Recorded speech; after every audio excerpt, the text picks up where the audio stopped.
Viltrox may have just delivered a serious cock punch to Sigma with this new release. This is the brand new 35mm f1.2 lab lens from Viltrox, and it's the company's second premium lens release in the new lab series. This specific lens clearly has its sights set on dethroning the Sigma 35mm f1.2 DGDN, and that's because not only is this lens going to retail for around $500 less than the Sigma option, but it also might be the better lens for a number of reasons which we'll cover shortly. But before we can do any of that, I first need to mention that whilst Viltrox were kind enough to send me a copy of this lens to review ahead of its launch, as always, they haven't paid me, they haven't seen this video, and they definitely haven't pre-approved any of the potentially career-ending jokes you're about to experience. That said, this video does have a sponsor, and that's one.com, but more on those guys a little bit later. Anyway, for the longest time, the Sigma 35mm f1.2 has stood alone as the only full-frame, fully autofocus 35mm f1.2 lens for Sony E-mount, and I have been lucky enough to try that lens out a few times in the past on this channel. Now, as a huge 35mm advocate, I absolutely love that lens. However, I have never actually owned it for one particular reason. It's an absolute unit. I'm not fat, I'm big boned.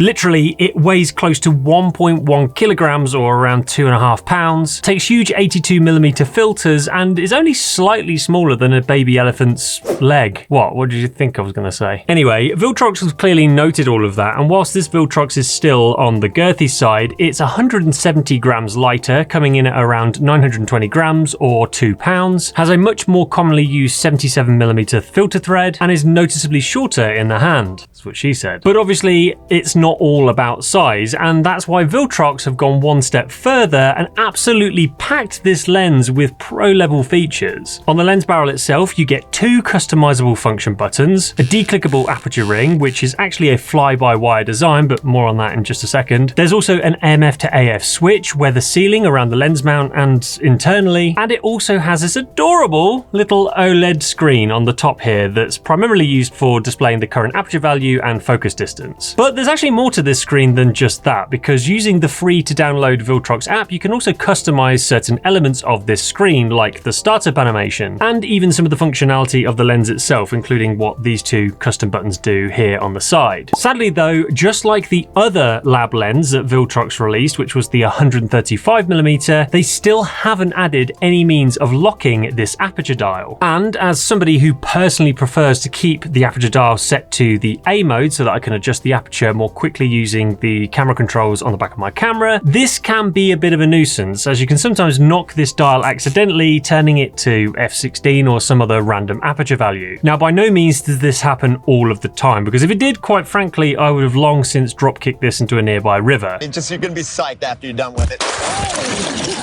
But in my opinion, this whole issue could have been very easily avoided if they just allowed you to set one of the custom buttons on the side here to function as a kind of on-off switch for the aperture dial. That way you could dial in your desired aperture setting, press one of the custom buttons to lock it in, and then just continue to shoot without any worry of this getting knocked. So Viltrox, if you are listening, please make this available as an option in a future firmware update or something like that. I will be forever grateful. Thank you. Anyway, as for the build, just like the 135mm f1.8 that came before it, this 35mm is also incredibly premium. We're talking aviation grade magnesium alloy with a dust and moisture resistant design, so this really does feel like it was built to last. It has smooth dials, solid switches, and doesn't scream budget at all, which is kind of wild when you remember that Viltrox is expected to retail this for just under $1,000.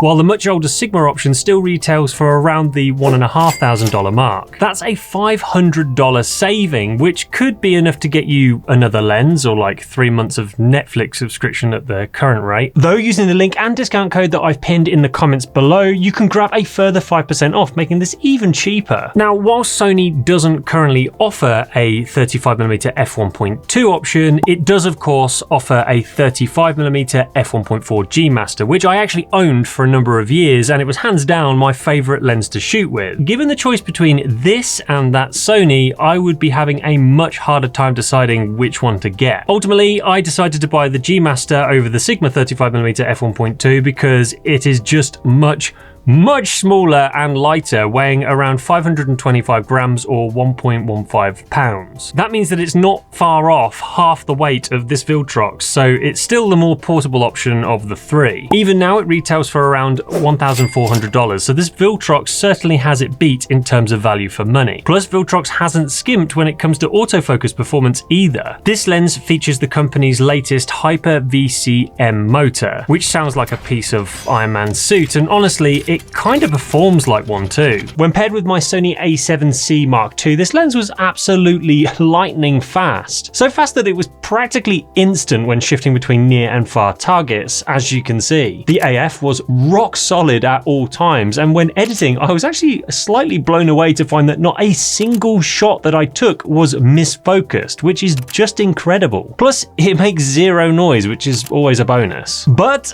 and there is a but, despite Viltrox claiming in the official press release that this lens has minimal breathing, as you can see, these results don't look minimal to me. But how does this compare to the Sigma? Well, the Sigma is certainly no slouch in the AF department, and whilst there is a touch of focus breathing, it's still miles better than the Viltrox and Sony options. Now, I should mention at this point that if you do pair a Sony lens with a modern Sony camera, you can often enable focus breathing compensation, which will obviously eradicate focus breathing at the compromise of a small crop. So this potentially means that the Sigma option is still the slightly better performer for videographers. But Tom, I thought you said that this Viltrox lens was better than the Sigma, I hear you cry. Well, just hold your horses, will you? Because we've not even gotten on to the good stuff yet. In terms of sensor sharpness, this provides impressively sharp results, even when shooting wide open at f1.2. Corner sharpness wide open isn't too shabby either, though for total edge-to-edge sharpness, you're probably going to want to use an aperture of around f2 or narrower. This lens has a minimum focusing distance of 34 centimeters, meaning you can actually shoot fairly close up. And even at this range, the center sharpness holds up very well. Vignetting is pretty strong when shooting wide open at f1.2, though this can be either removed in post-production or by just stopping the lens down to around f2. But let's be honest, you don't buy a lens like this just to close down the aperture. You buy it to revel in all of that f1.2 shallow depth of field goodness. And this certainly does not fail to impress in that regard. It provides a lovely smooth defocused area with a nice amount of subject separation, allowing your subject to really pop from the background. And on a side note, if you do like how these photos have turned out, then be sure to check out the presets that I have for sale on my website. As an extra bonus, check out the pinned comment below for a 10% discount code that you can use store-wide. Whilst flaring is handled moderately well, it still struggles with ghosting when shooting against a super bright light. But it's certainly no worse than either of its competitors, which provide similar results in this kind of situation. So if you want to prevent this, you'll certainly need to take advantage of the included plastic lens hood to help shade the front element. Coloured fringing is pretty minimal, both when shooting areas of high contrast, like against these tree branches, and in terms of longitudinal chromatic aberration, these results seem to be on par with the much more expensive Sigma and Sony options. So with this lens garnering these type of results at a lower price tag, does this mean that it's time to sell up your Sigma and Sony lenses?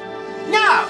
Look, I think that would be a little bit dramatic. I'm certainly not suggesting that either option from Sigma or Sony is now completely obsolete. They are still some of the most optically impressive lenses you can buy. So if you already own either of those lenses, this Viltrox option probably won't offer enough of an advantage to consider jumping ship just yet. But when a company like Viltrox can make something this fast, this capable, and this well built for significantly less money, at the very least I think that Sigma and Sony are now going to have to work just a little bit harder with future releases if they really want to escape Viltrox nipping at their heels. And I've got to admit, it's certainly a lens that makes me want to go out and take some more photos, and if you feel the same way, then you're probably going to need a fancy new website to host all of your new shots. Luckily, that's where today's sponsor, One.com, could come in handy. You see, unlike most other web creation platforms, One.com offers an AI-powered website creation tool that allows you to get your site up and running in just a matter of minutes. Start off by simply answering a few questions, and the AI will generate a customized website design for you with no technical coding skills required. From there, you can easily tweak the design to your liking using the drag and drop website builder. And alongside the AI website creator, One.com includes domain registration, hosting, and professional emails all in one place. There are no hidden fees, just straightforward, transparent pricing, plus 24/7 customer support is always available to help should you need it. Get a 14-day free trial using the link in the video description, and also you can receive 50% off your first website using the code TomCalton.